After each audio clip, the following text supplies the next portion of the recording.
Annie's Kitchen and you're watching Annie's Kitchen with Annie. ഇന്നത്തെ dish എല്ലാവരും എപ്പോഴും പരാതിയാന്നു ഈ പറഞ്ഞ പോലെ എൻ്റെ ഈ ഷോയുടെ പേര് വരെ മാറ്റാൻ എന്ന് പറയുന്നത്. കാര്യം എന്താണെന്ന് വെച്ചാൽ ആനീസ് കിച്ചൺ എന്നുള്ളത് ആനീസ് ചിക്കൻ ആക്കാൻ പറയുന്നുണ്ട്. കാര്യം ഞാൻ ഇതിനകത്ത് മുഴുവൻ ഈ പറഞ്ഞ പോലെ ചിക്കൻ്റെ ഡിഷസ് ആണ് ഏറ്റവും കൂടുതൽ ചെയ്യുന്നത്. പറയുന്നതിൽ അർത്ഥമുണ്ട് കേട്ടോ, ഇല്ലാന്ന് പറയുന്നില്ല.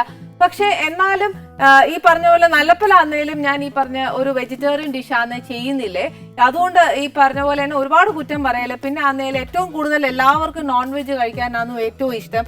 ഇതിന്റെ കൂട്ടത്തിലാണെങ്കിൽ എന്നോട് എല്ലാവരും പറയും ഹെൽത്ത് ആയിട്ട് നോക്കുക, അന്നേരം അതാ ഇതാന്ന് ഞാൻ എല്ലാവരും ഉപദേശിക്കുകയും ചെയ്യുന്നുണ്ട്. ഇതെല്ലാം എൻ്റെ ഉള്ളിലുണ്ട്. എല്ലാവരെയും നന്നാക്കാനും നല്ല വെജിറ്റേറിയൻ സാധനങ്ങൾ ഈ പറഞ്ഞ പോലെ നോൺ വെജിന്റെ ഫ്ലേവറിൽ തരണം എന്നൊക്കെ ഉണ്ട്. പക്ഷേ ഇതെല്ലാം ഞാൻ പറയുന്നത് എന്നാന്നറിയാവോ, നമ്മുടെ വരുന്ന ഗസ്റ്റ് ഉണ്ടല്ലോ, അവരാന്നേലും ഈ പറയുന്നത് എനിക്ക് ഇന്നത് മതി എന്ന് പറയുന്നോണ്ടാന്നു ഞാൻ പോസ്റ്റ് ആയിട്ട് അത് ചെയ്യുന്നത്. പിന്നെ ആന്നേല് നമ്മുടെ വീട്ടിൽ ഒരാൾ വരുമ്പോൾ ഏറ്റവും കൂടുതൽ സന്തോഷിച്ചു പോകുന്നതാണല്ലോ നമുക്ക് ഏറ്റവും കൂടുതൽ ഇഷ്ടവും മനസ്സുകൊണ്ട് ഒരു തൃപ്തിയും അല്ലെ. അതാകുമ്പോഴത്തേക്ക് നമുക്ക് പിന്നെ അയ്യോ അവർക്ക് എന്നാ തോന്നി, അവരൊന്നും കഴിച്ചില്ലല്ലോ എന്നുള്ളൊരു വിഷമവും വരികയില്ല.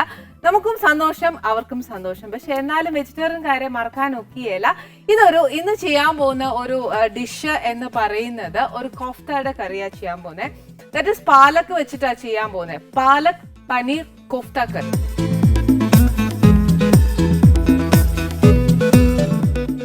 നോർത്ത് ഇന്ത്യൻ ഡിഷാണ്. കോഫ്ത കൂടുതലും നോർത്ത് ഇന്ത്യയിലാണ് നമ്മൾ ഉണ്ടാക്കുന്നത്. അതിന് വേണ്ടി ഒരു ഇച്ചിരി പണിയുള്ള ഏർപ്പാടാട്ടോ. ഇത് രാത്രി ഡിന്നറിനോ എന്നേലും ഒക്കെ ആക്കിയേച്ചാൽ മതി.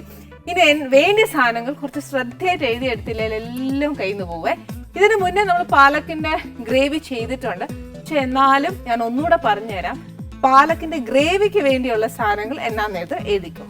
കുറച്ച് ഇഞ്ചിയും വെളുത്തുള്ളിയുടെയും പേസ്റ്റ്, പിന്നെ കുറച്ച് പച്ചമുളക്, സവാള, കുറച്ച് അണ്ടിപ്പരിപ്പ്, ടൊമാറ്റോയുടെ പൾപ്പാണ്, കുറച്ച് തൈര്,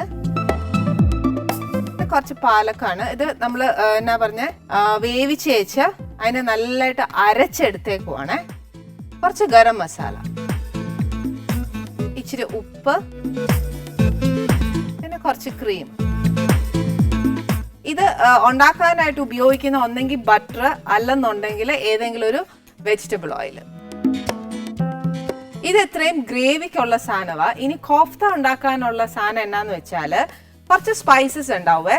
ഏലക്ക, ഗ്രാമ്പൂ, പട്ടയുടെ ഇല, മുളക് പൊടി, മല്ലിപ്പൊടി, കുറച്ച് ജീരകം, മല്ലിയില,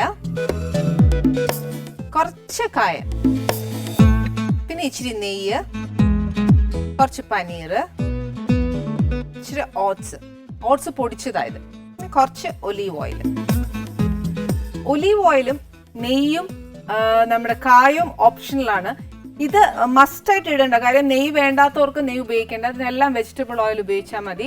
ചിലർക്ക് കോഫ്തയ്ക്കകത്ത് ഈ പറഞ്ഞ കൂട്ട് എന്നാ ഇച്ചിരി കായ ഇടുമ്പോഴത്തേക്ക് അത് കുറച്ചൊരു നോർത്ത് ഇന്ത്യൻ ഫ്ലേവർ ആയതുകൊണ്ട് അവർ ഇച്ചിരി കായ ഇടും എല്ലാത്തിനകത്തും. പക്ഷെ നമുക്ക് കൂടിപ്പോയാൽ എന്നാ കായ ഇടുന്നത് സാമ്പാറിനകത്തും രസത്തിനകത്തും ഒക്കെയാണ് ഇടുന്നത്. അപ്പൊ ചിലപ്പോൾ നമുക്ക് ഈ കോഫ്തയിലൊക്കെ അത് ഇടുമ്പോഴത്തേന് ചിലപ്പോൾ പിടിക്കുകയില്ല. അതുകൊണ്ട് ഓപ്ഷനിലാണ്, നമുക്ക് വേണമെങ്കിൽ മാത്രം അത് ഇട്ടേച്ചാൽ മതി. പിന്നെ ഒലീവ് ഓയിലിന് പകരം നമുക്ക് വേണമെങ്കിൽ ഈ പറഞ്ഞ പോലെ എന്നതേലും വെജിറ്റബിൾ ഓയിൽ, അതായത് നമ്മുടെ വീട്ടിൽ എന്നാ വെജിറ്റബിൾ ഓയിൽ ഉപയോഗിക്കുന്നതെന്ന് വെച്ചാൽ അതങ്ങ് ചേർത്തേച്ചാൽ മതി. ഫസ്റ്റ് നമ്മൾ എന്നാ ചെയ്യാൻ പോകുന്നതെന്ന് വെച്ചാൽ നമ്മൾ ഗ്രേവി ഉണ്ടാക്കാൻ പോവാ. അതായത് പാലക്കിന്റെ ഗ്രേവി. ആ ഗ്രേവിക്കകത്തോട്ടാണ് നമ്മൾ ഈ കോഫ്ത ഉണ്ടാക്കിയിടാൻ പോകുന്നത്. ഫസ്റ്റ് എന്നാ ചെയ്യേണ്ടത് വെച്ചാൽ നമുക്ക് കുറച്ച് സാധനം ഒന്ന് ഗ്രൈൻഡ് ചെയ്യണം. അതിന് മുന്നേ ആയിട്ട് എണ്ണ ഒന്ന് ചൂടാവാൻ വെച്ചോട്ടെ. കുറച്ച് വെജിറ്റബിൾ ഓയിൽ ഒഴിച്ച് വെച്ച് ചെറിയ തീയലിരുന്നോട്ടെ. ഇനി കുറച്ച് സാധനം അരയ്ക്കാനുണ്ട്. ഇതിനകത്തോട്ട് കുറച്ച് ഇഞ്ചിയും വെളുത്തുള്ളി പേസ്റ്റ്, എരിവ് അനുസരിച്ച് പച്ചമുളക്,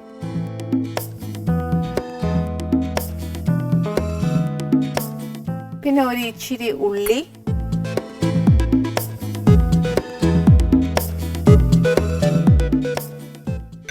ഇച്ചിരി അണ്ടിപ്പരിപ്പും കൂടെ ഉപയോഗിച്ച് നല്ല പേസ്റ്റ് പോലെ അരച്ചെടുക്കാം.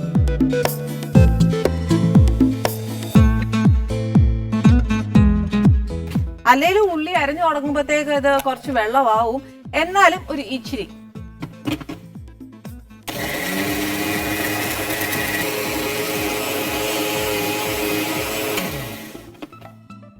എന്നാ ചെയ്യേണ്ടതെന്ന് വെച്ചാൽ ഈ എണ്ണ അങ്ങോട്ട് ചൂടായിരിക്കുമല്ലേ, അന്നേരം ഈ പേസ്റ്റ് ഇതിനകത്തോട്ട് ഇടണം.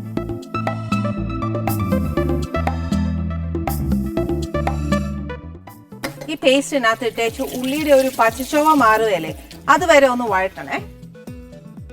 ബട്ടറിൽ ഇടുവാന്നേൽ ഒരു ഇച്ചിരി കൂടി നല്ല ഒരു ടേസ്റ്റ് വരും.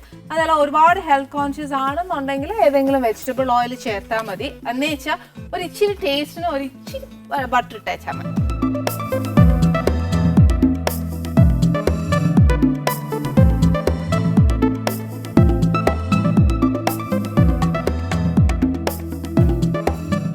ഇതൊരു ഇച്ചിരി ബ്രൗൺ ആയി കഴിയുമ്പോൾ ഇതിനകത്തോട്ട് നമ്മൾ അരച്ചു വെച്ചിരിക്കുന്ന ടൊമാറ്റോ പ്യൂരി, അതായത് ടൊമാറ്റോ പ്യൂരി ആയിട്ടല്ല, ഈ പറഞ്ഞ പോലെ ടൊമാറ്റോ വേവിച്ചേച്ച് അതിന്റെ തൊലിയെല്ലാം കളഞ്ഞേച്ചും ചെയ്തതല്ല, അല്ലാതെ തന്നെ നമ്മൾ അരച്ചെടുത്തേക്കുക. ഇതിന്റെ കൂടെ തന്നെ ഒരു 2 സ്പൂൺ അല്ലെങ്കിൽ മാക്സിമം ഭയങ്കര പുളിയാണെങ്കിൽ 1 സ്പൂൺ തൈര് മതി, അല്ലെന്നുണ്ടെങ്കിൽ 2 ടേബിൾ സ്പൂൺ തൈര്.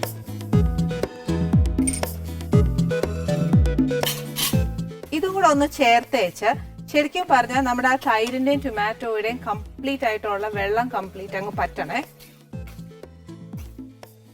എരു ഇനിയിപ്പോ അഥവാ പോരാന്ന് തോന്നുവാന്നെങ്കിൽ ഒരു കാര്യം ചെയ്യണം, ഇപ്പൊ കുറച്ച് 2-3 പച്ചമുളകും ഇപ്പൊ ഒന്ന് നോക്കുക, എരു എത്രയുണ്ട് ഏതാന്നൊന്ന് നോക്കി വെച്ചാൽ എരു കുറവാണ് എന്ന് തോന്നുവാന്നെങ്കിൽ ഒരു ഇച്ചിരി പച്ചമുളക് ഇപ്പൊ ഈ വയലുന്ന സമയത്ത് അങ്ങിട്ടേക്കണേ. അന്ന് വെച്ചാൽ ഈ വെള്ളമെല്ലാം പറ്റി വെച്ചാൽ എണ്ണ അങ്ങോട്ട് തെളിഞ്ഞു വരുമ്പോഴത്തേന് നെക്സ്റ്റ് ഇൻഗ്രീഡിയന്റ് ചേർക്കാം. വലിയ നേരം ഒന്നും എടുക്കുകയല്ല, കുറച്ച് സമയം എടുക്കത്തുള്ളൂ. പിന്നെ ഈ പറഞ്ഞ പോലെ അണ്ടിപ്പരിപ്പ് അരച്ചേക്കുന്നതുകൊണ്ട് പെട്ടെന്ന് അങ്ങ് കുറുകി വരികയും ചെയ്യുവേ. ബേസിക്കലി ഈ കോഫ്ത അങ്ങനത്തെ പറയുന്ന കറികൾക്കെല്ലാം ഒരു ഇച്ചിരി എരിവ് കുറവായിരിക്കും. നമ്മൾ കേരളക്കാരുണ്ടാക്കുമ്പോഴത്തേനും ഒരു ഇച്ചിരി എരിവും കൂടി ഇട്ടോ, അതുകൊണ്ട് ഞാൻ ഒരു ശകലവും കൂടി ഇട്ടേക്കാം. ഇനിയിപ്പോ ഒട്ടും എരിവില്ലാതെ എങ്ങനെയാ കൊടുക്കുന്നത്? അത് അരയ്ക്കണം എന്ന് മസ്റ്റ് അല്ല, ഇച്ചിരി പച്ചമുളക് അവിടെ ഇവിടെ കിടന്നൊന്നും പറഞ്ഞൊന്നും കുഴപ്പമൊന്നുമില്ല. ആദ്യം നമ്മുടെ ഏനം പോലെ ഇച്ചിരി ഒന്ന് അരച്ചോ, കഴിയുന്നതും നല്ല പേസ്റ്റ് ആയിട്ട് ഇരിക്കുന്നതാണ് പാലക്കറി എന്ന് പറയുന്നത്. പിന്നെ അഥവാ നമ്മളിപ്പോ ഒന്ന് അരച്ചേച്ചോ ഇച്ചിരി എരു തികയാതെ പോയാൽ എണ്ണ എടുക്കും. പിന്നെ ഒരു 4 പച്ചമുളകിന് വേണ്ടി നമ്മൾ അരയ്ക്കാൻ നിന്നാലൊന്നും അത് പേസ്റ്റ് പോലും ഒന്നും ആവുകയില്ല. അന്നേരം ഒന്ന് ചെയ്യേണ്ടതെന്ന് വെച്ചാൽ 2-3 പച്ചമുളക് ഒന്ന് കുഞ്ഞുകുഞ്ഞായിട്ട് അരിഞ്ഞേച്ച് അങ്ങ് ഇട്ടാൽ മതി. ആ തൈരിന്റെ വെള്ളവും ടൊമാറ്റോയുടെ വെള്ളവും എല്ലാം അങ്ങ് പറ്റണേ. നല്ലോണം വറ്റി കഴിഞ്ഞ് എണ്ണ തെളിയണം. എണ്ണ ഏകദേശം തെളിയാറായി. ആ സമയത്ത് ഒരു ഇച്ചിരി ഗരം മസാല മുഴുവൻ ഇടരുത്. ഇപ്പൊ 1 സ്പൂൺ ആണെങ്കിൽ 1/2 സ്പൂൺ ഗരം മസാല ഇപ്പൊ ഇടുക.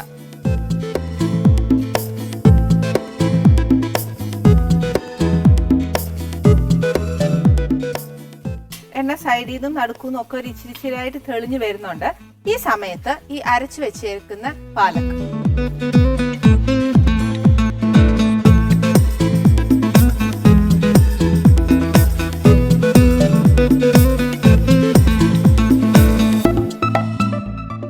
ഇതിനകത്തോട്ട് കുറച്ച് വെള്ളവും കൂടെ ഒഴിക്കുക.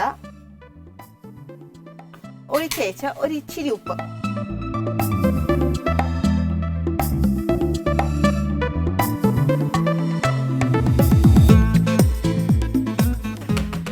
നമ്മൾ ഈ ഒഴിച്ച വെള്ളം ഒന്ന് പറ്റി കഴിയുമ്പോഴത്തേക്ക്, അതായത് ആ ഗ്രേവി കംപ്ലീറ്റ് ആ ഉപ്പ് മുളക് എരിവ് പുളി എല്ലാം കൂടെ ഒന്ന് ഒന്നിച്ചായതിനു ശേഷം ഇത് കംപ്ലീറ്റ് ആയിട്ട് നമ്മൾ ഒഴിച്ച വെള്ളവും പാലൊക്കെ അടിച്ച വെള്ളവും എല്ലാം കൂടെ ഒന്ന് വറ്റി ഡ്രൈ ആയിട്ട്, ഒരു ഓൾമോസ്റ്റ് ഡ്രൈ അല്ല, എന്നാൽ നമുക്കൊരു ഇച്ചിരി ഗ്രേവി വേണം താനും, അതേപോലെ ആക്കണം. ആക്കിയതിന് ശേഷം നമുക്ക് ആവശ്യമുള്ള ക്രീം മാത്രം ചേർക്കുക.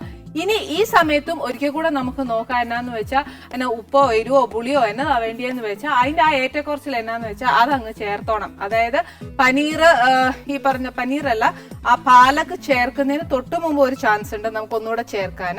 അത് കഴിഞ്ഞ് പാലക്ക് വേകാൻ നമ്മൾ ഇടത്തില്ലേ ഇപ്പൊ, പക്ഷെ വെന്ത പാലക്കാണ്, പക്ഷെ എന്നാൽ പോലും ഗ്രേവി ആയിട്ട് ഒന്ന് മിക്സ് ആവണം എന്നുണ്ടെങ്കിൽ അതിനൊരു ഇച്ചിരി സമയം നമ്മൾ വിട്ടുകൊടുത്തേക്കത്തുള്ളൂ. ഇപ്പൊ നമ്മുടെ പാലക്കിന്റെ ഗ്രേവി ഓൾമോസ്റ്റ് റെഡി ആവും. അതൊന്ന് വെന്ത് കഴിയുമ്പോഴേ അതിന്റെ ആ കളറും കാര്യങ്ങളും ഒക്കെ വരത്തുള്ളൂ. അതിന് വേണ്ടി കുറച്ച് സമയം നമുക്ക് അത് വിട്ടുകൊടുക്കാം. പക്ഷെ ഇനി എന്നാ പണിയെന്നറിയാവോ, നമുക്ക് കോഫ്ത ഉണ്ടാക്കണം. കോഫ്ത ഉണ്ടാക്കണമെങ്കിൽ കുറച്ച് പണിയുണ്ട്. നമ്മുടെ ഗ്രേവി അവിടെ ഇരുന്ന് കുറച്ച് നേരം കൂടെ തിളയ്ക്കാനുണ്ട്. ആ സമയം കൊണ്ട് നമുക്കൊരു കാര്യം ചെയ്യാം, കോഫ്ത ഉണ്ടാക്കാനുള്ള കാര്യങ്ങളൊക്കെ ചേർക്കാം.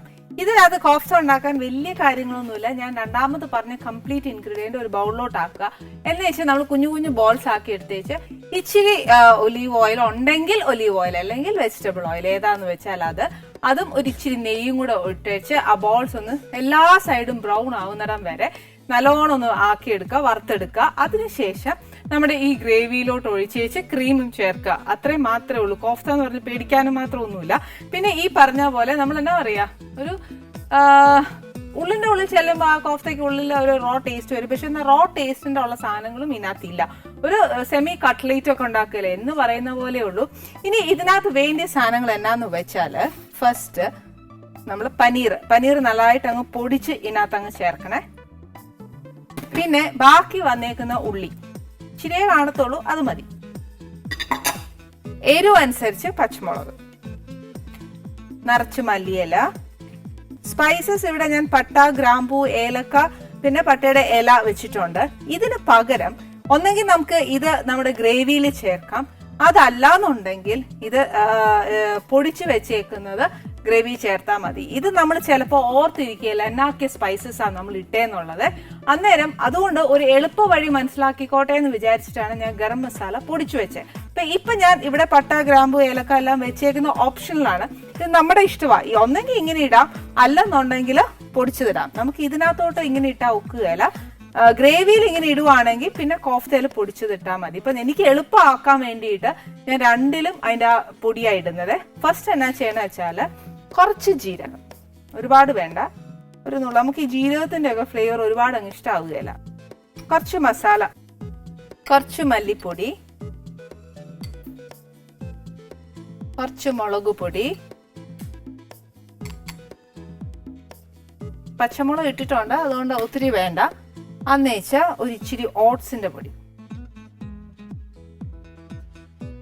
ഒരു 2 ടീസ്പൂണോളം ഇട്ടോളൂ.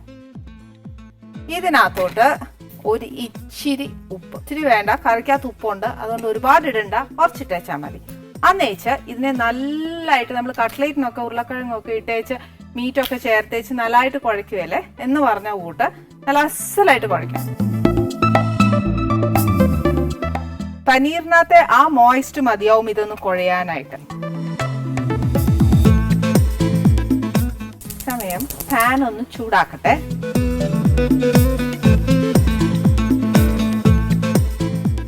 ഇതിനകത്ത് ഒരു കാര്യം മാത്രമേ ഞാൻ നിങ്ങളുടെ പറഞ്ഞതും ഇതിനകത്ത് ഇടാത്തതുമായിട്ടുള്ള കാര്യമേ ഉള്ളൂ.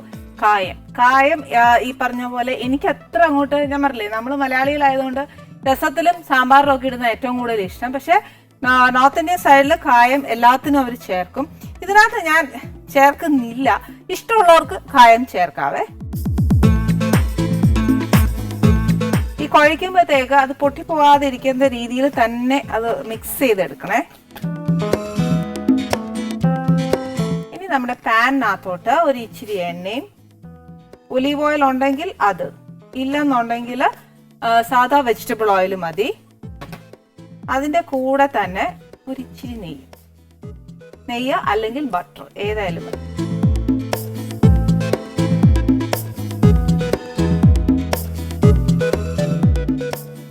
ഇതിനകത്ത് കുഞ്ഞു കുഞ്ഞു ബോൾസ് ആക്കുക, അല്ലെന്നുണ്ടെങ്കിൽ സിലിണ്ടറിക്കൽ ഷേപ്പ് ആക്കാം. ഏതാ നമുക്ക് ഏതോന്ന് വെച്ചാൽ അതനുസരിച്ച് നമ്മുടെ ഈ കോഫ്ത റോൾ ചെയ്യാം.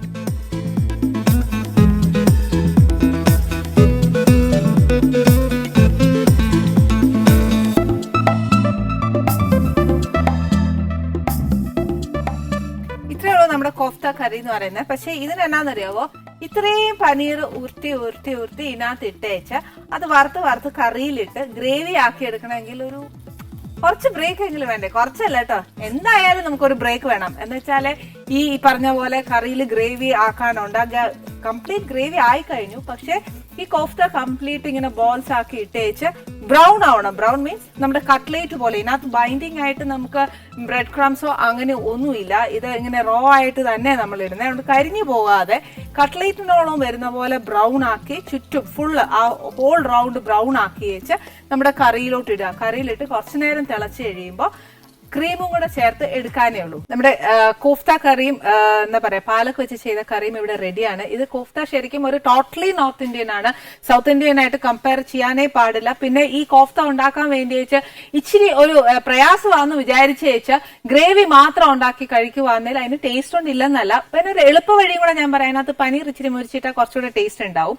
പക്ഷെ എന്നാലും ഈ കറി ഉണ്ടാക്കി വെച്ചാൽ കോഫ്തയുടെ കൂടെ കഴിക്കാനാണ് ഈ കറി ഏറ്റവും നല്ല ടേസ്റ്റ്. അല്ല സെപ്പറേറ്റ് ആയിട്ട് ഗ്രേവി ആയിട്ട് കഴിക്കുവാന്നേലും ഇത് എന്നാ കറിയാന്നേ എന്ന് ചോദിച്ചു കളയും. അതുകൊണ്ട് അതല്ല, ഒരു കറി കഴിക്കുമ്പോൾ അത് വേണ്ട കഴിക്കാൻ. ഇന്ന് ഇത്രയും സ്പെഷ്യലായിട്ട് ചെയ്യാനും ഒരു വെജിറ്റേറിയൻ കൺസിഡർ ചെയ്യുമ്പോഴും എപ്പോഴും നിങ്ങളോട് പറയുന്ന പോലെ നമുക്ക് വരാൻ പോകുന്ന ഗസ്റ്റും വെജിറ്റേറിയൻ ആയിരിക്കും. അതുകൊണ്ടാണ് ആനി ഇപ്പൊ ഈ വെജിറ്റേറിയൻ കറി ഉണ്ടാക്കിയതെന്ന് വിചാരിക്കും. ഇന്ന് നമ്മുടെ ആനീസ് കിച്ചണിലേക്ക് വരാൻ പോകുന്ന MP ആയ ജി മുരളീധരൻ സർ ആണ് നമുക്ക് ഇവിടെ വരാൻ പോകുന്നത്.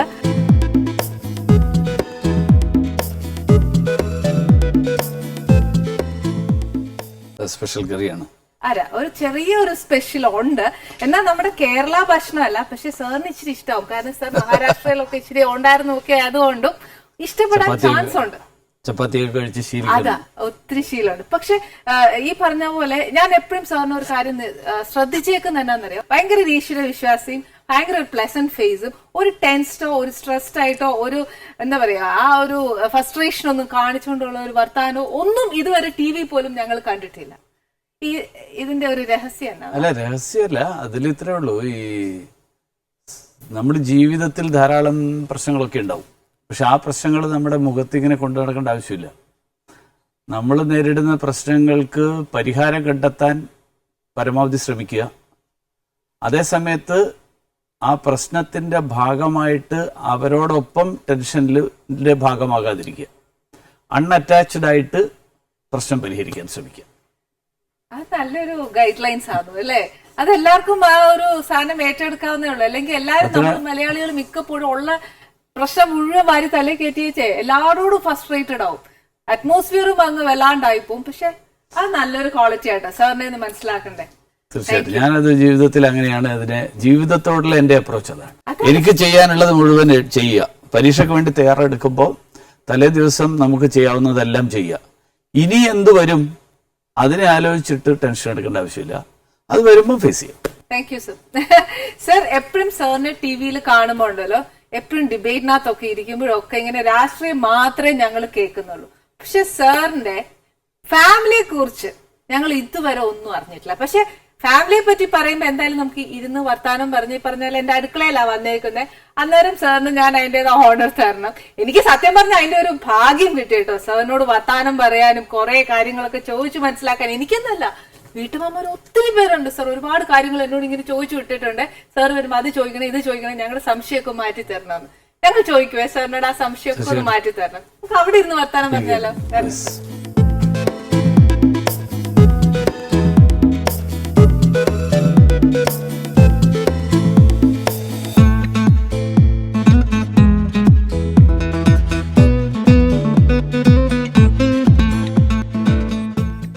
കുട്ടിക്കാലം പോലെ അതായത് സർ പൊളിറ്റിക്സിലേക്ക് വന്നതും സ്കൂൾ ഡേയ്സ് കോളേജിലേക്ക് വന്നതും പൊളിറ്റിക്സിലേക്ക് തിരിയാനുള്ള സാധനവും എല്ലാം.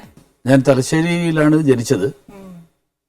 തലശ്ശേരിയിൽ എരഞ്ഞോളി എന്ന് പറയുന്ന ഒരു പഞ്ചായത്താണ്. വീട്ടിൽ അച്ഛൻ സർക്കാർ ഉദ്യോഗസ്ഥനായിരുന്നു, അമ്മ സ്കൂൾ ടീച്ചറായിരുന്നു. ഞാനാണ് ഏറ്റവും മൂത്തയാള്. എനിക്ക് താഴെ എൻ്റെ ഒരു സഹോദരിയും 2 സഹോദരന്മാരും. പത്രം വീട്ടിൽ വാങ്ങുമായിരുന്നു. അപ്പോൾ പത്രം വായിക്കുക എന്നുള്ളത് ഒരു ശീലമായിട്ട് എനിക്ക് തോന്നുന്നു ഒരു 3-ാം ക്ലാസ് തൊട്ട് ഞാൻ പത്രം വായിക്കുമായിരുന്നു. അതിന്റെ ഒരു കാരണം വായനാശീലം ഉണ്ടാകാൻ വേണ്ടിയിട്ട് അച്ഛനും അമ്മയും താല്പര്യം എടുത്തിരുന്നു. അതുകൊണ്ട് എനിക്ക് 1969 രാഷ്ട്രപതി തെരഞ്ഞെടുപ്പും കോൺഗ്രസിലെ പിളർപ്പും അതൊക്കെ ഞാൻ മാതൃഭൂമിയുടെ ഹെഡിങ് വായിച്ചത്, ഫ്രണ്ട് പേജ് ഹെഡിങ് വായിച്ചത് എനിക്കിപ്പോഴും ഓർമ്മയുണ്ട്. ഇന്ദിരാഗാന്ധിയെ കോൺഗ്രസിൽ നിന്ന് പുറത്താക്കി. കോൺഗ്രസിന്റെ വർക്കിംഗ് കമ്മിറ്റി കൂടി ഇന്ദിരാഗാന്ധിയെ പുറത്താക്കുകയായിരുന്നു. കാരണം രാഷ്ട്രപതി തെരഞ്ഞെടുപ്പിൽ കോൺഗ്രസിന്റെ ഔദ്യോഗിക സ്ഥാനാർത്ഥിക്ക് അനുകൂലമായിട്ട് ഇന്ദിരാഗാന്ധി അന്ന് പ്രധാനമന്ത്രിയാണ് എങ്കിൽ പോലും. അപ്പൊ അതുകൊണ്ട് ഇന്നത്തെ കോൺഗ്രസ് വാസ്തവത്തിൽ കോൺഗ്രസിന്റെ ഔദ്യോഗിക കോൺഗ്രസ് അല്ല എന്നുള്ളത് അന്നത്തെ പത്രം വായിച്ചിട്ടുള്ള എല്ലാവർക്കും ഇപ്പൊ പോയി മാതൃഭൂമി എടുത്ത് നോക്കിക്കഴിഞ്ഞാൽ അറിയാൻ പറ്റും. ഭൂരിപക്ഷം ഇന്ദിരാഗാന്ധിയുടെ കൂടെ ആയതുകൊണ്ട് കോൺഗ്രസിന്റെ ആ ഭാഗത്തിന് കൂടുതൽ ഇത് കിട്ടി. അപ്പൊ ഞാൻ പറഞ്ഞു വന്നതെന്ന് വെച്ച് കഴിഞ്ഞാൽ അങ്ങനെ പൊതുസമൂഹത്തിൽ നടക്കുന്ന കാര്യങ്ങളെക്കുറിച്ച് അറിയാനും മനസ്സിലാക്കാനും ഒക്കെയുള്ള ഒരു താല്പര്യം അന്ന് മുതലുണ്ടായി. 75-ലാണ് SSLC കഴിയുന്നത്. അത് അടിയന്തരാവസ്ഥക്കാലായിരുന്നു, 75-77. പ്രീ ഡിഗ്രിക്ക് ഞാൻ തലശ്ശേരി ബ്രണ്ണൻ കോളേജിലാണ് പഠിച്ചത്. അപ്പോൾ കോളേജിൽ നമ്മൾ ക്ലാസ്സിൽ പോയാൽ കൊള്ളാം, പോയില്ലെങ്കിൽ കൊള്ളാം, ഇഷ്ടം. അപ്പൊ സ്വാഭാവികമായും കുറച്ചൊരു അടുപ്പ് ഉണ്ടായി. ഒന്ന് മാറിയപ്പോ പാസ്സായി പ്രീ ഡിഗ്രി. പക്ഷെ വലിയ മാർക്കൊന്നും കിട്ടിയില്ല. കിട്ടിയതിന്റെ ഒരു മാർക്കിലുണ്ടായി. പക്ഷെ എനിക്ക് മെറിറ്റിൽ തന്നെ ഡിഗ്രി ആയപ്പോൾ ഡിഗ്രിക്ക് മെറിറ്റിൽ തന്നെ എനിക്ക് അഡ്മിഷൻ കിട്ടി. അതിനിടയിൽ പ്രീ ഡിഗ്രിക്ക് പഠിക്കുന്ന കാലത്ത് അച്ഛൻ മരണപ്പെട്ടു. അതിനുശേഷം ഡിഗ്രി അതുകൊണ്ട് ഞാൻ ഇംഗ്ലീഷ് ലിറ്ററേച്ചർ എടുക്കാൻ തീരുമാനിച്ചു. അപ്പൊ അത് കുറച്ചും കൂടി ക്ലാസ്സിൽ ഒരു ദിവസം അറ്റൻഡ് ചെയ്തില്ലെങ്കിലും ഈ റെക്കോർഡ് സബ്മിറ്റ് ചെയ്യുന്ന ബുദ്ധിമുട്ട് ഒഴിവാകാം. കാരണം മറ്റേത് വരക്കണം, സുവോളജിയും ബോട്ടണിയിലും ഒക്കെ വരച്ചിട്ട് കൊടുക്കണം. ഇംഗ്ലീഷ് ലിറ്ററേച്ചർ ഗ്രാജുവേഷൻ 1980-ലാണ് ഞാൻ പൂർത്തിയാക്കിയത്. 80-ൽ എനിക്ക് ലാസ്റ്റ് 2 പരീക്ഷ എഴുതാൻ പറ്റിയില്ല. ആ സമയത്തൊരു ടൈഫോയിഡ് വന്ന കാരണം. പക്ഷെ ഞാൻ ഈ പ്രീ ഡിഗ്രിക്ക് പഠിക്കുന്ന കാലത്തുള്ള ഈ ഒരു ചെറിയൊരു സന്നിഗ്ധാവസ്ഥ ഉണ്ടായിരുന്നല്ലോ. ഈ പാസ്സാവുമോ എന്ന് തന്നെ എനിക്കൊരു ചെറിയ സംശയം ഉണ്ടായിരുന്നു. അപ്പോൾ വീട്ടിലങ്ങനെ പാസ്സാവാതിരിക്കുക എന്ന് പറഞ്ഞു കഴിഞ്ഞാൽ വലിയ പ്രശ്നമായിരുന്നു. കാരണം ഞങ്ങളാരും ഇതുവരെ പരീക്ഷയിൽ തോറ്റിട്ടില്ല. വീട്ടിലാരും പരീക്ഷ തോറ്റിട്ടില്ല ഒരു ക്ലാസ്സിലും. അമ്മ ടീച്ചർ അങ്ങനെയൊക്കെ ഉള്ളതുകൊണ്ട് അതുകൊണ്ട് പാസ്സാവാതിരുന്നു കഴിഞ്ഞാൽ പ്രശ്നമാവും എന്നുള്ളതുകൊണ്ട് ആ സമയത്ത് എനിക്ക് ഈ PSC എക്സാമിന്റെ ഒരു ആപ്ലിക്കേഷൻ ഇൻവൈറ്റ് ചെയ്തുകൊണ്ട് ഇപ്പോൾ ഞാൻ അപേക്ഷ അയച്ചു, പരീക്ഷ എഴുതി. അതുകൊണ്ട് ആ PSC എക്സാമിന് ഞാൻ വളരെ സീരിയസ് ആയിട്ട് പഠിച്ചു. കാരണം പ്രീ ഡിഗ്രി തോറ്റാലും PSC കിട്ടിക്കഴിഞ്ഞാൽ തൽക്കാലം ഒരു ജോലി കിട്ടും. അപ്പൊ പിന്നെ തൽക്കാലം വീട്ടിലെ പ്രശ്നമൊന്നുമില്ല. അതിന്റെ റിസൾട്ട് പക്ഷെ PSCയുടെ പരീക്ഷയൊക്കെ എഴുതിയത് പ്രീ ഡിഗ്രി കഴിഞ്ഞ് നിൽക്കുമ്പോഴാണെങ്കിലും റിസൾട്ട് വന്നത് ഡിഗ്രി ഫൈനൽ ഇയർ ആയപ്പോഴാണ്. 3 വർഷം അതുകൊണ്ട് പ്രശ്നം ഉണ്ടായില്ല, കോളേജിൽ ചേർന്നുണ്ട്. പക്ഷെ PSCക്ക് എനിക്ക് നല്ല റാങ്ക് കിട്ടി.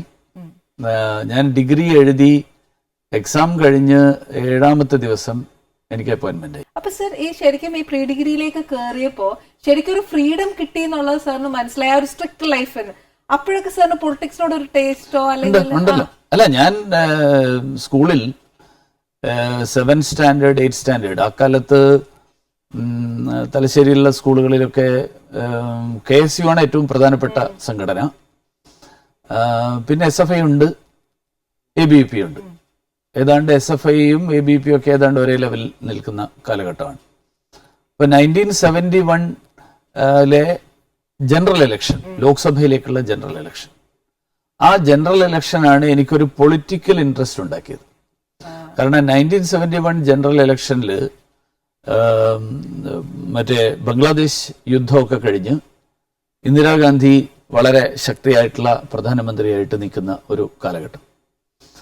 ആ തെരഞ്ഞെടുപ്പിൽ ദേശീയ തലത്തിൽ മഹാസഖ്യം എന്നുള്ള പേരിൽ പിന്നീട് ജനതാ പാർട്ടിയായിട്ട് മാറിയ 4 പാർട്ടികൾ, അതായത് ഭാരതീയ ജനസംഘം, സംഘടനാ കോൺഗ്രസ് എന്ന് പറയുന്ന ഒറിജിനൽ കോൺഗ്രസ്, പിന്നെ സ്വതന്ത്ര പാർട്ടി, ചരൺ സിംഗിന്റെ ഭാരതീയ ക്രാന്തിദൾ, ഈ പാർട്ടികളെല്ലാം കൂടി ഒരുമിച്ച് ചേർന്നുകൊണ്ടാണ് ആ തെരഞ്ഞെടുപ്പിനെ, ലോക്സഭാ തെരഞ്ഞെടുപ്പ് നേരിട്ടത്.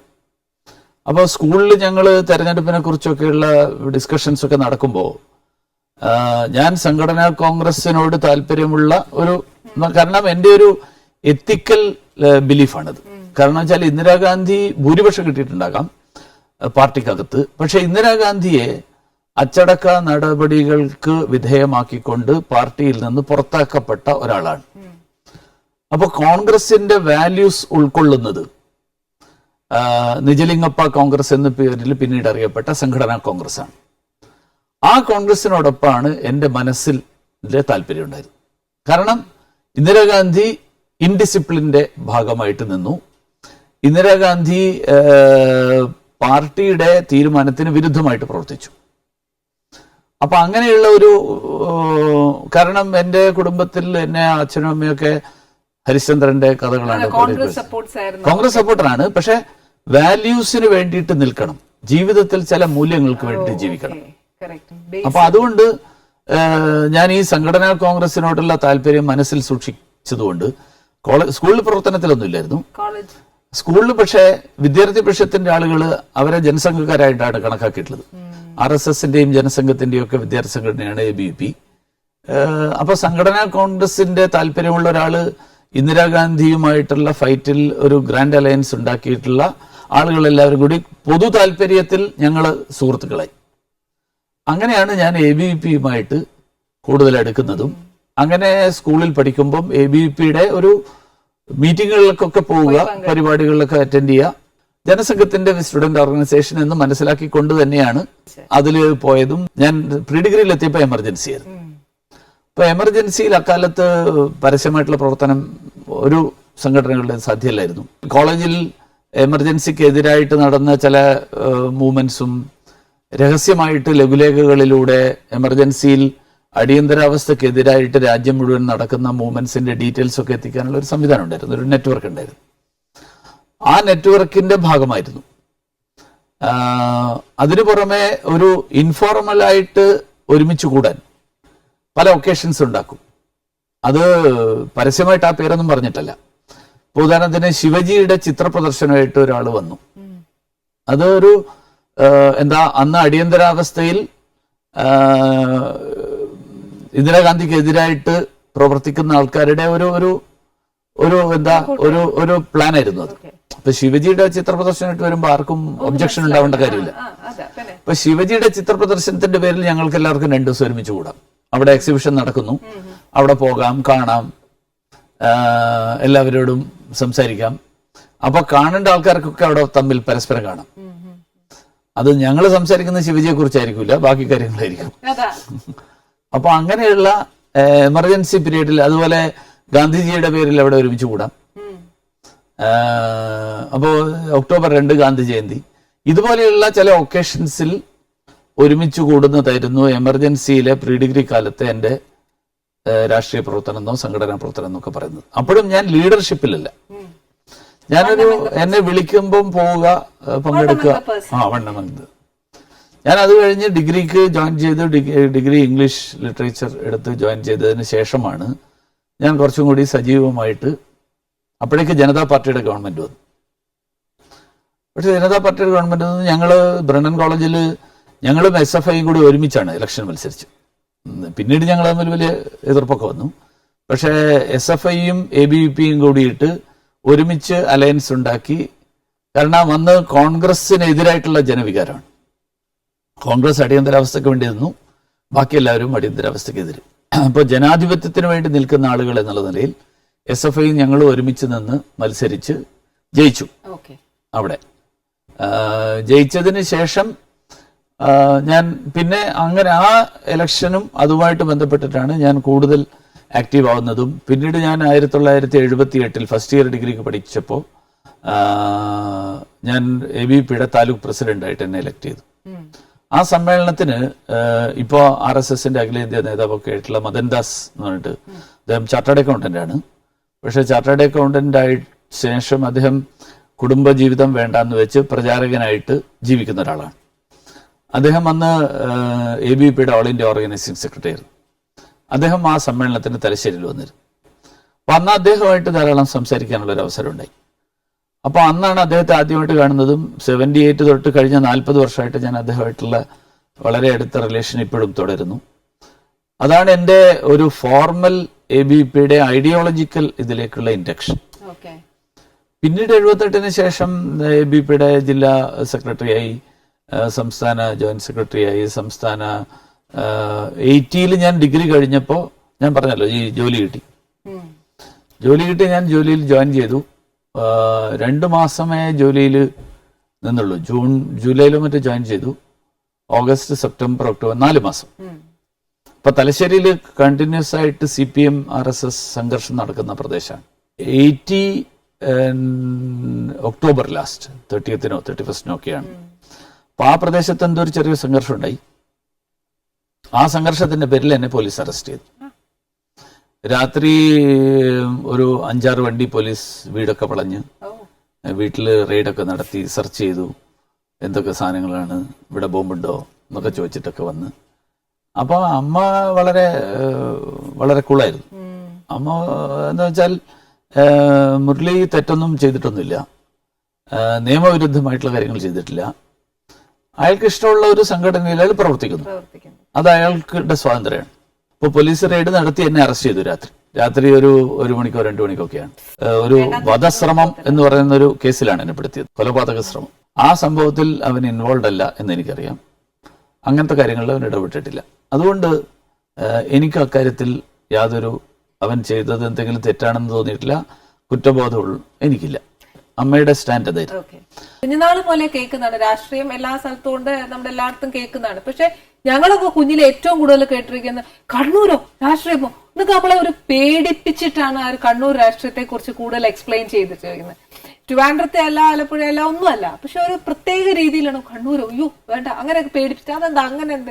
അല്ല, അതിന്റെ ഒരു കാരണം ഈ ഒരു തരത്തിൽ പറഞ്ഞാൽ വയലൻസ് ഏറ്റവും കൂടുതൽ നടക്കുന്നുണ്ട് എന്നുള്ള ഒരു വസ്തുവാണ്.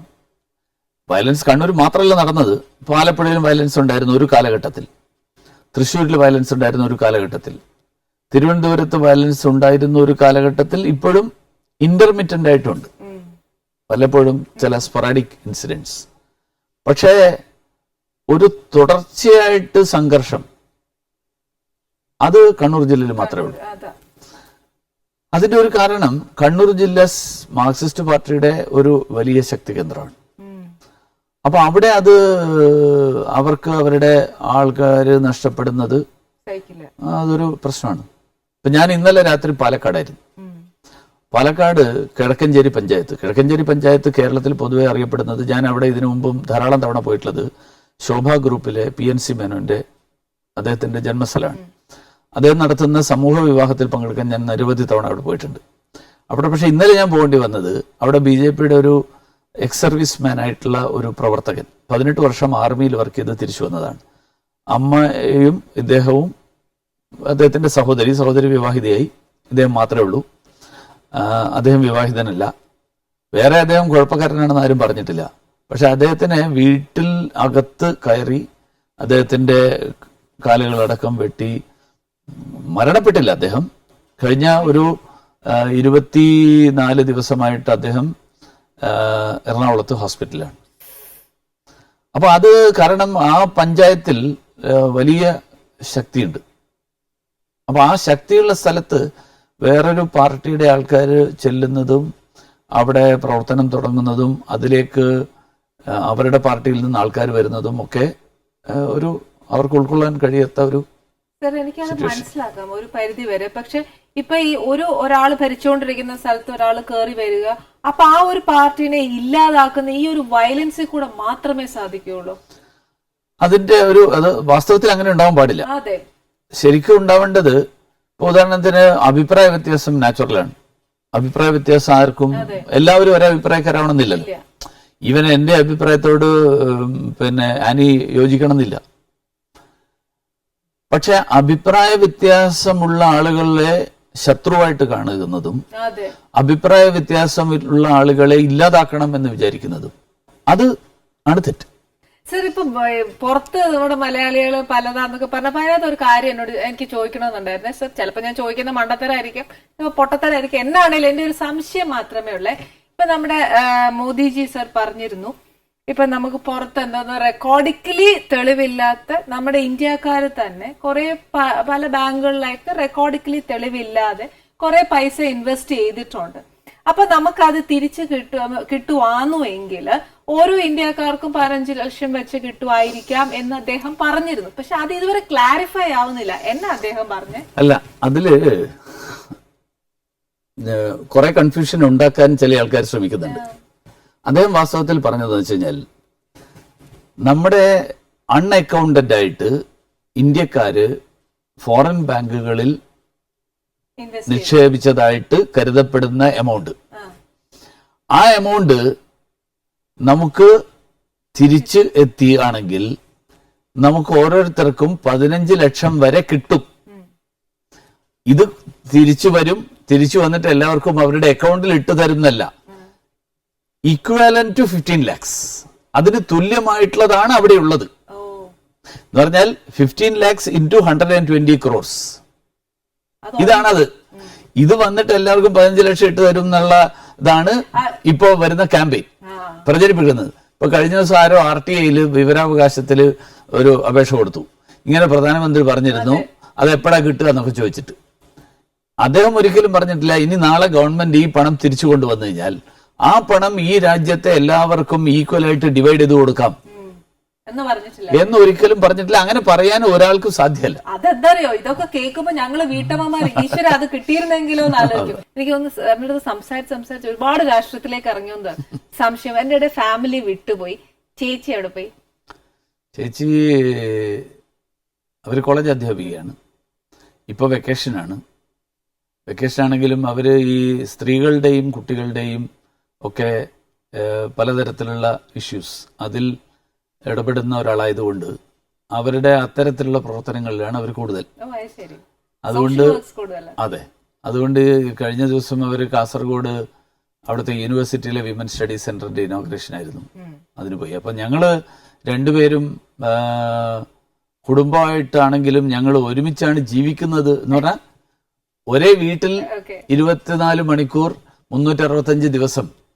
അത് എന്റെ യാത്ര കാരണം സാധിക്കാറില്ല, അവരുടെ യാത്ര കാരണം സാധിക്കാറില്ല. ഇല്ല, ഞങ്ങൾ അതുകൊണ്ട് വിവാഹിതരായപ്പോ തന്നെ ഞങ്ങളൊരു തീരുമാനം എടുത്തു. അങ്ങനെയല്ല, മക്കള് വേണ്ടെന്ന് ഞങ്ങൾ തീരുമാനിച്ചില്ല. ഞങ്ങൾ ഈ നാട്ടിൽ ധാരാളം കുട്ടികളുണ്ട്. അങ്ങനെയുള്ള ജനിച്ചിട്ടുള്ള ധാരാളം കുട്ടികൾ ഇപ്പോഴും അവരുടെ എല്ലാ അവരുടെ പ്രോബ്ലംസ് എല്ലാം സോൾവ് ചെയ്യപ്പെട്ടിട്ടില്ല. അപ്പൊ ഞങ്ങളായിട്ട് ഇനി പുതിയ കുഞ്ഞുങ്ങളെ ക്ഷണിച്ചു കൊണ്ടുവരണ്ട. നിലവിൽ വന്നിട്ടുള്ള കുഞ്ഞുങ്ങളുടെ കാര്യങ്ങൾ ഞങ്ങൾക്ക് കഴിയുന്ന രീതിയിൽ ചെയ്യാവുന്നത് ചെയ്താൽ മതിയല്ലോ. അയ്യോ, അത് വലിയൊരു കാര്യമാണല്ലോ. ശരിക്കും ആരും അറിയാൻ വയ്യാത്തൊരു സത്യമായി കേൾക്കുന്നത്. അത് ഒരു എന്താ പറയാ, ഇതുവരെ ഞാൻ ഇങ്ങനെ ഒരു വാക്കുകളൊന്നും ആരുടെ വായിൽ നിന്നും കേട്ടിട്ടില്ല. അതിൽ പ്രത്യേകമൊന്നുമില്ല. ഞാൻ രണ്ട് കാര്യങ്ങളുണ്ട്. അതായത് ഞങ്ങൾ രണ്ടുപേരും അവരും കുറച്ച് സംഘടനാ പ്രവർത്തനത്തിലൊക്കെ ഉണ്ടായിരുന്ന ആളാണ്. വിവാഹിതരായപ്പോൾ ഞങ്ങൾ തീരുമാനിച്ചു കല്യാണം കഴിഞ്ഞ് കുടുംബമായിട്ട് ജീവിച്ച് കുട്ടികളെ ഉണ്ടാവുക മാത്രമല്ല ജീവിതത്തിന്റെ ഉദ്ദേശം.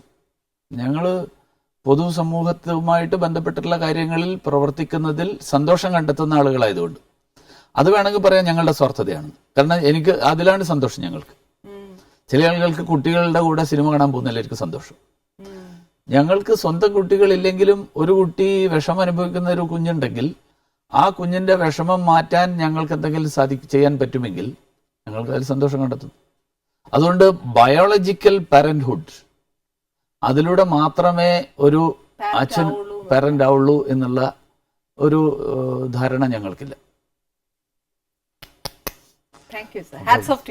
ബയോളജിക്കൽ ഞങ്ങള് പാരന്റ്ഹുഡ് ഞങ്ങളിപ്പോഴും ഞങ്ങൾ അനുഭവിക്കുന്നുണ്ട്. കാരണം അവർ പഠിപ്പിക്കുന്ന കോളേജിലുള്ള ചില കുട്ടികൾ അല്ലാതെ സമൂഹത്തിൽ വിഷമനുഭവിക്കുന്ന ധാരാളം കുടുംബങ്ങളും കുഞ്ഞുങ്ങളുണ്ട്. അതിലേതെങ്കിലും ഒരു കുട്ടിക്ക് നല്ല വിദ്യാഭ്യാസം കിട്ടാൻ, ഏതെങ്കിലും ഒരു കുട്ടിക്ക് ആ കുട്ടിയുടെ അഡോളസെന്റ് പ്രോബ്ലംസ് സോൾവ് ചെയ്യാൻ, ഇതിനൊക്കെ ഞങ്ങൾ രണ്ടുപേരുടെയും പ്രവർത്തനം കൊണ്ട് സാധിക്കുമെങ്കിൽ അതാണ്. ഒരാളെയും കൂടി കൊണ്ടുവന്നിട്ട് ഒരാൾ അവിടെ കഷ്ടപ്പെടും, ഇവിടെ ഒരാൾ നന്നായിട്ട് ജീവിക്കുമായിരിക്കും. ഞങ്ങൾ രണ്ടുപേരും നോക്കുന്നുണ്ട്. അതിന് പകരം നിലവിൽ വന്നിട്ടുള്ള ഒരാളുടെ കാര്യം ഞങ്ങൾ നോക്കും.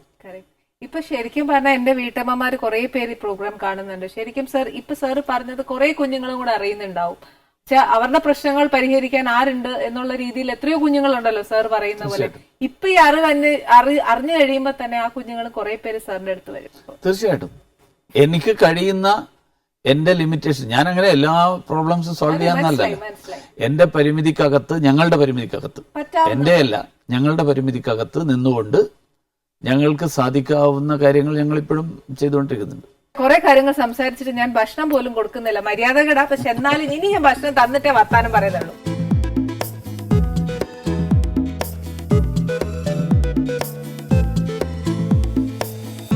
ഒറ്റയ്ക്ക് ഇരുന്നിട്ടാണ് കഴിക്കുമ്പോ? അയ്യോ അല്ല, ഞാൻ കൂട്ടിരിക്കാം, കുഴപ്പമൊന്നുമില്ല. സാധാരണ എന്നാലും ഒരുപാട് കാര്യങ്ങൾ സാധാരണ ഞാൻ ഇങ്ങനെ കൂട്ടിരുന്ന് കഴിക്കാറില്ല. പക്ഷെ എന്നാലും സാർ ഒരുപാട് നല്ല കാര്യങ്ങളല്ലേ പറഞ്ഞു തന്നെ. എന്തായാലും ഞാൻ എന്തായാലും നമ്മൾ ആഹാരം കഴിക്കുമ്പോ എപ്പോഴും ആഹാരം കഴിക്കുന്ന എല്ലാവരും ഒരുമിച്ചിരുന്ന് കഴിക്കണം. അത് സത്യം പറയുന്നത്. സന്തോഷമുണ്ട് അതിലാണ്. കാരണം നമ്മുടെ കുടുംബങ്ങളിലടക്കം ഇപ്പൊ ഇല്ലാതായിക്കൊണ്ടിരിക്കുന്നതാ. അതെ, കാരണം എല്ലാ ഫാമിലിയിലും ഞാൻ നമ്മുടെ ഇദ്ദേഹത്തിന്റെ ഒരു ഇത് കൂടി കണ്ടു കിടക്ക് എല്ലാവരും പറയുന്നതാണ്, ഈ എല്ലാ ദിവസവും ഒരു നേരം കുടുംബാംഗങ്ങൾ ഒരുമിച്ചിരുന്ന് ആഹാരം കഴിച്ചാൽ correct. അച്ഛനും അമ്മയും കുട്ടികളും എല്ലാവരും അതെ, വേറെ ഡിസ്ട്രാക്ഷൻസ് ഒന്നും ഇല്ലാതെ, വേറെ ഡിസ്ട്രാക്ഷൻസ് ഞാൻ പറയുന്നത് വെച്ച് കഴിഞ്ഞാല് ന്യൂസ് അല്ലെങ്കിൽ സീരിയല്, ഫോണ്, അതെ. അല്ലെങ്കിൽ എനിക്ക് തന്നെ അത് പാലിക്കാൻ പറ്റാറില്ല എങ്കിലും ഞാൻ പറയാണ്. പക്ഷെ അതില്ലാതെ കഴിച്ചു കഴിഞ്ഞാൽ അത് വളരെ ഏറ്റവും ആ കുടുംബത്തിനെ സംബന്ധിച്ചോളം ഏറ്റവും പ്രയോജനമുള്ളതും അറ്റ്മോസ്ഫിയർ പല ഇഷ്യൂസും പരിഹരിക്കുന്നതായിട്ടുള്ളൊരു ഇതാണ്.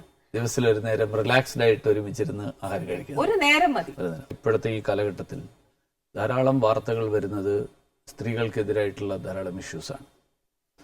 ഈ ഇഷ്യൂസിന്റെ ബേസിക് കാരണം നമ്മുടെ ആൺകുട്ടികളെ ശരിയായ രീതിയിൽ നമ്മുടെ കുടുംബങ്ങളിൽ വളർത്തിയെടുക്കാനുള്ള ഒരു സംവിധാനം ഇല്ലാത്തതാണ്. അതെ, എന്റെ സഹോദരിയോട് മോശം രീതിയിലൊന്നും പെരുമാറുന്നതാവില്ല. പക്ഷെ വീട്ടിൽ പെൺകുട്ടിക്ക് ഒരു നിയമം, ആൺകുട്ടിക്ക് വേറൊരു നിയമം. അതാണ് കാരണം നരേന്ദ്രമോദിജി ഒരു സ്വാതന്ത്ര്യദിന പ്രസംഗത്തിൽ അദ്ദേഹം പറഞ്ഞിരുന്നു പെൺകുട്ടികൾ പുറത്തു പോയിട്ട് വരുമ്പോൾ വീട്ടിലെ അച്ഛനും അമ്മയും ചോദിക്കും, നീ എന്താ എത്ര വൈകിയെന്ന്. മകൻ വൈകിട്ട് വരുമ്പോൾ അങ്ങനെ ചോദിക്കുന്ന അച്ഛനമ്മമാർ വളരെ കുറവാണ്. ശരിയാണ്. അപ്പൊ അതിൽ നിന്നാണ് അവൻ എനിക്ക് ഈ നിയമം ബാധകമല്ല എന്നുള്ള ഫസ്റ്റ് ഇത് കിട്ടുന്നത്. എനിക്ക് ഫുൾ ഫ്രീഡം ഉണ്ട്, എനിക്ക് എന്തും ചെയ്യാം. ആ ഇതിൽ നിന്നാണ് ഇപ്പോ ഈ പറഞ്ഞ പല സംഭവങ്ങളും. സത്യം. നമ്മുടെ ആൺകുട്ടികളെ നമ്മൾ എങ്ങനെ വളർത്തണം എന്നുള്ളതാണ്. അതിൽ നമ്മൾ വരുത്തിയിട്ടുള്ള പിഴവുകളാണ് ഇന്ന് സ്ത്രീകൾക്കെതിരായിട്ട് മുഴുവൻ നടക്കുന്ന ഈ സംഭവങ്ങളുടെ സോഷ്യോളജിക്കൽ ബാക്ക്ഗ്രൗണ്ട്. ബാക്കി പല കാരണങ്ങളുണ്ട്. അതെ, കറക്റ്റ്. അപ്പൊ അത് ഉണ്ടാവുന്നത് എന്തുകൊണ്ടാന്ന് വെച്ച് കഴിഞ്ഞാൽ ഈ ഫാമിലി ഒരു സിംഗിൾ ഇൻസ്റ്റിറ്റ്യൂഷൻ എന്നുള്ള നിലയിലുള്ളത് നഷ്ടപ്പെടുന്നു. സത്യം. ശരിക്കും പറഞ്ഞാൽ നമ്മള് ബന്ധങ്ങളെല്ലാം വിട്ട് കോമ്പാക്ട് ആവുകയാണ്. അവിടെ അപ്പൂപ്പൻ അമ്മൂമ്മയെല്ലാം മാറ്റി അവർ കോമ്പാക്ട് ഫാമിലി ആവുമ്പോഴത്തേക്ക് ന്യൂക്ലിയർ ഫാമിലി ആയി. അവരുടെ കാര്യങ്ങൾ മാത്രം ചിന്തിക്കും. പക്ഷെ അപ്പനും അമ്മൂമ്മയൊക്കെ ഉണ്ടെങ്കിൽ അവർ ഒരുപാട് കാര്യങ്ങൾ പറഞ്ഞു കൊടുക്കാനും ഗൈഡൻസ് കൊടുക്കാനും ഒക്കെ ആയിട്ട് ഒരുപാട് നല്ല കാര്യങ്ങളുണ്ട് അപ്പൂപ്പനും അമ്മൂമ്മ ഉള്ള വീടുകളിൽ. ശരിക്കും സാറ് പറഞ്ഞ പോലെ എല്ലാവരും ഒരുമിച്ചിരുന്ന് കഴിക്കുമ്പോഴാണ് അതിനകത്ത് പല കാര്യങ്ങളും നമുക്ക് തിരുത്താനും തെറ്റ് പറഞ്ഞു കൊടുക്കാനും ഒക്കെ കിട്ടുന്ന ഒരു അവസരം. ഇപ്പൊ എന്തായാലും എനിക്ക് കിട്ടിയ ഒരു അവസരം ഞാൻ പാഴാക്കുന്നില്ല. സാറിനോട് ഇരുന്ന് കഴിച്ചാൽ കുറച്ചുകൂടെ ഉപദേശങ്ങളൊക്കെ കിട്ടുമെങ്കിൽ കിട്ടാലോ.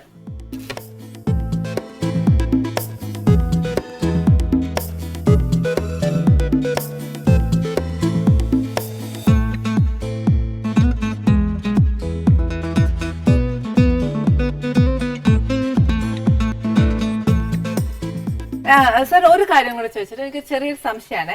നമ്മൾ ശരിക്കും പൊളിറ്റിക്സിലേക്ക് വരുന്ന ആൾക്കാര് ബേസിക്കലി പൊളിറ്റിക്കൽ ബാക്ക്ഗ്രൗണ്ട് തന്നെ വേണം എന്നുണ്ടല്ലോ, അല്ലെങ്കിൽ അങ്ങനെ ഉണ്ടോ ഇല്ലയോ എന്നൊന്നും എനിക്കറിയില്ല. പക്ഷെ നമ്മുടെ സുരേഷ് ചേട്ടൻ ഇപ്പൊ MP ആയി, ശരിക്കും സച്ചിൻ ടെണ്ടുൽക്കർ MP ആയി. അപ്പൊ ഇവർക്ക് ശരിക്കും സുരേഷ് ചേട്ടൻ എന്ന് പറഞ്ഞാൽ ഒരു ഫിലിമി ബാക്ക്ഗ്രൗണ്ട് ആണ്, സച്ചിൻ മീൻസ് സ്പോർട്സ് ബാക്ക്ഗ്രൗണ്ട് ആണ്. അപ്പൊ ഇവർക്കൊക്കെ അവിടെ വരുമ്പോൾ ശരിക്കും എന്താ അതുകൊണ്ട് ഉദ്ദേശിക്കുന്നത് നമ്മള്? അല്ല, അതായത് അവരെ രണ്ടുപേരെയും നോമിനേറ്റ് ചെയ്തിരിക്കുന്നത് രാജ്യസഭയിലേക്കാണ്.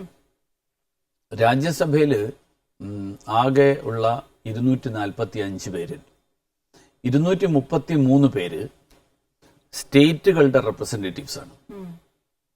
രാജ്യസഭയെ കുറിച്ച് പറയുന്നത് കൗൺസിൽ ഓഫ് സ്റ്റേറ്റ്സ് എന്നാണ്. ഇപ്പൊ കേരളം 9 പേരുണ്ട്. ഇങ്ങനെ ഓരോ സ്റ്റേറ്റിന് സംഖ്യ നിശ്ചയിച്ചിട്ടുണ്ട്. അപ്പൊ ആ സംസ്ഥാനത്തിന്റെ പ്രതിനിധിയായിട്ട് അവരവിടെ പോകുന്നു. അതേസമയത്ത് രാജ്യത്തെ ടാലന്റഡ് ആയിട്ടുള്ള ആൾക്കാരുണ്ട്, പലതരത്തിലുള്ള ടാലൻസ്. അവരുടെ ഒരു എന്താ ഡൈവേഴ്സ് ബാക്ക്ഗ്രൗണ്ട് ആയിരിക്കും അവരുടെ. അതിന്റെ കൂടി പ്രയോജനം ലോ മേക്കിങ്ങിന്റെ ഭാഗമാകണം. ആ പ്രയോജനം ലോ മേക്കിങ്ങിൽ കിട്ടണം. ഉദാഹരണത്തിന് ഫിലിം ഫീൽഡ് അല്ലെങ്കിൽ സ്പോർട്സ് ഫീൽഡ്, ആ ഫീൽഡിലുള്ള ഒരാൾ അവിടെ വരുന്നിരിക്കട്ടെ, ഒരുപക്ഷെ സാധാരണ പൊളിറ്റിക്കൽ, ഈവൻ രാജ്യസഭ പോലും നോർമൽ പൊളിറ്റിക്കൽ ആക്ടിവിറ്റി നടത്തുന്ന ആളുകൾക്ക് വേണ്ടിയിട്ടല്ല അത് കോൺസെപ്റ്റ് വെച്ചിട്ടുണ്ടാക്കിയത്.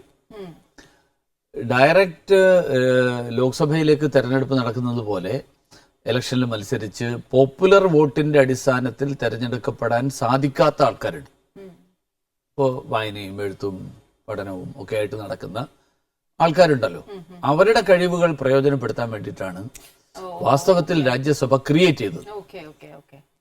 രാജ്യസഭയുടെ കോൺസ്റ്റിറ്റ്യൂഷണൽ പിന്നെ നമ്മുടെ ഭരണഘടനാ നിർമ്മാണ സഭയുണ്ട്, കോൺസ്റ്റിറ്റ്യൂന്റ് അസംബ്ലി. ആ കോൺസ്റ്റിറ്റ്യൂന്റ് അസംബ്ലിയിൽ നടന്ന ഡിസ്കഷൻസ് വായിച്ചാൽ അതിൽ പറഞ്ഞിരിക്കുന്നത് വെച്ച് കഴിഞ്ഞാൽ ലോക്സഭ ഒരുപക്ഷെ പോപ്പുലർ പെർസെപ്ഷൻ അനുസരിച്ചിട്ട് പോകും. രാജ്യസഭ കുറച്ചും കൂടി വിവേകത്തോടുകൂടി ഇഷ്യൂസിനെ കാണണം, മെച്ചുവേർഡ് ആയിട്ടുള്ള ആൾക്കാർ. ഇതേപോലെ ഒരു സംശയം കൂടെ ഉണ്ട്. ഞാൻ ഒരു വീട്ടമ്മയാണേ. അപ്പൊ മോദിജി പറഞ്ഞ അനുസരിച്ച് ഞങ്ങള് ഈ മുദ്ര ലോണിന്റെ കാര്യങ്ങൾ ചെയ്യാം. സ്റ്റാർട്ടപ്പ് വിമൻസിന് സ്റ്റാർട്ടപ്പ് ലോൺ ഉണ്ടെന്ന് പറഞ്ഞു. അതിന് പ്ലഡ്ജ് ചെയ്യണ്ടെന്ന് പറഞ്ഞു. എടുക്കുന്ന ലോണിന് നമ്മള് ഇതായിട്ടൊന്നും പ്ലഡ്ജ് ചെയ്യണ്ട, ഒന്നുമില്ല. അപ്പൊ നിങ്ങൾക്ക് 3 years കഴിയുമ്പോൾ തൊട്ട് ഇൻട്രസ്റ്റ് അടച്ചു തുടങ്ങിയാൽ മതി. ഇത് കേട്ടിട്ട് സർ, ഞാൻ എന്റെ ഒരൊറ്റ കാര്യം ഞാൻ പറയാം. ഞാൻ എന്ന് പറയുന്ന വ്യക്തി ബാങ്കിൽ ചെന്നു. ഞാൻ സ്റ്റാർട്ടപ്പ് ലോണിന് വേണ്ടിയിട്ട് അപേക്ഷിച്ചപ്പോ 10 ലക്ഷം രൂപ ഞാൻ ചോദിച്ചപ്പോ അവരെന്റെ കയ്യിൽ എന്തുകൊണ്ടൊരു പ്ലഡ്ജിങ് ചോദിക്കാൻ പാടില്ല ചോദിച്ചു. അല്ല, അങ്ങനെ ചോദിക്കുന്നുണ്ടെങ്കിൽ അത് നോംസിനെതിരാണ്. ഒന്ന്, അത് ചെയ്യുന്ന ഓഫീസർ തെറ്റായിട്ടാണ് ചെയ്തത്. ബാങ്കിങ് സിസ്റ്റത്തിൽ നമുക്ക് ഉള്ള ഒരു 2 ഇതുണ്ട്. ഒന്ന്, നെക്സ്റ്റ് ഹയർ അപ്പ് ആയിട്ടുള്ള ആള് അപ്രോച്ച് ചെയ്യണം, അദ്ദേഹത്തോട് പറയണം ഇതാണ് ഗവൺമെന്റിന്റെ സ്കീമായിട്ട് ഞാൻ മനസ്സിലാക്കിയിട്ടുള്ളത്, അപ്പോൾ നിങ്ങൾ ഇത് ചോദിക്കുന്നത് ശരിയല്ല. ഇനി ഇതൊന്നും പരിഹാരം ഇല്ല എങ്കിൽ ബാങ്കിങ് ഓംബുഡ്സ്മാൻ, ആ ബാങ്കിങ് ഓംബുഡ്സ്മാന് നമ്മൾ കംപ്ലൈന്റ് ചെയ്യണം. നമ്മൾ ഇന്ത്യയിലെ ഒരു പൗരൻ, അയാൾ എന്ത് കിട്ടിയാലും സഹിക്കണം എന്നുള്ള അവസ്ഥ അല്ല വാസ്തവത്തിൽ. ഇന്ത്യയിലെ ഒരു പൗരൻ, അയാൾക്ക് ധാരാളം അവകാശങ്ങളും അധികാരങ്ങളും ഉണ്ട്. ആ അധികാരങ്ങൾ ഉപയോഗിക്കാൻ നമുക്കറിയണം. അപ്പോ ഏതെങ്കിലും ഒരു സ്ത്രീക്കെതിരായിട്ട് സ്ത്രീക്ക് അർഹമായിട്ടുള്ളത് കിട്ടുന്നില്ല എന്നിരിക്കട്ടെ, അത് കിട്ടാൻ വേണ്ടിയിട്ടുള്ള എഫർട്ട് എന്തൊക്കെയാണോ അതിനുള്ള പ്രൊവിഷൻസ് ഉള്ളത്, പരിഹാര മാർഗങ്ങളുള്ളത്, ആ പരിഹാര മാർഗങ്ങൾ ഉപയോഗിച്ചുകൊണ്ട് അതിനു വേണ്ടിയിട്ട് നിൽക്കണം. കാരണം മുദ്ര വായ്പയിൽ ഒരു കാര്യം പ്രത്യേകമായിട്ട് പറഞ്ഞിട്ടുള്ളത്, റിജക്ഷനുള്ള കാരണം സൂചിപ്പിച്ചുകൊണ്ട് അത് റിപ്പോർട്ട് ഫയൽ ചെയ്യണമെന്നാണ്. എന്ന് പറഞ്ഞാൽ അപ്രോച്ച് ചെയ്യുന്ന ഒരാൾക്ക് ബാക്കി എല്ലാ പ്രൊവിഷൻസും കറക്റ്റ് ആണെങ്കിൽ, എന്ന് പറഞ്ഞാൽ നമ്മൾ കൊടുക്കുന്ന പ്രൊജക്ട് റിപ്പോർട്ട് ബാക്കിയുള്ളതൊക്കെ കറക്റ്റ് ആണെങ്കിൽ നാച്ചുറലായിട്ട് ആ ആനുകൂല്യം കിട്ടണം. മുദ്രാ വായ്പയുടെ കാര്യത്തിൽ ഞാൻ ഈ പരാതി കേട്ടിട്ടുണ്ട്, ഇത് ആദ്യമായിട്ടല്ല. അതിനെ പരിഹരിക്കാൻ അതേസമയത്ത് മുദ്രാ വായ്പ കേരളത്തിൽ ധാരാളം അനുവദിച്ചിട്ടുണ്ട്. ഇത് വാസ്തവത്തിൽ മുദ്രാ വായ്പ തന്നെയല്ലേ അനുവദിച്ചത്, അതും എക്സാമിൻ ചെയ്യേണ്ട ആവശ്യമുണ്ട്. അപ്പൊ അതില് എന്തെങ്കിലും പോരായ്മകൾ ഉണ്ടെങ്കിൽ ആ പോരായ്മ ഇപ്പോ രാജ്യസഭാംഗം എന്നുള്ള നിലയിൽ എനിക്ക് കൂടുതൽ ആധികാരികമായിട്ട് പറയാൻ പറ്റും. അത് പ്രോപ്പറായിട്ട് ഇംപ്ലിമെന്റ് ചെയ്യുന്നു എന്ന് ഉറപ്പുവരുത്താൻ അതിനു വേണ്ടിയിട്ടുള്ള നടപടികളെടുക്കും. Thank you sir. ഇത്രയും നല്ല ബോൾഡ് ആയിട്ടുള്ള ഒരു ഉറപ്പ് ഞങ്ങൾക്ക് തരുന്നുണ്ടല്ലോ.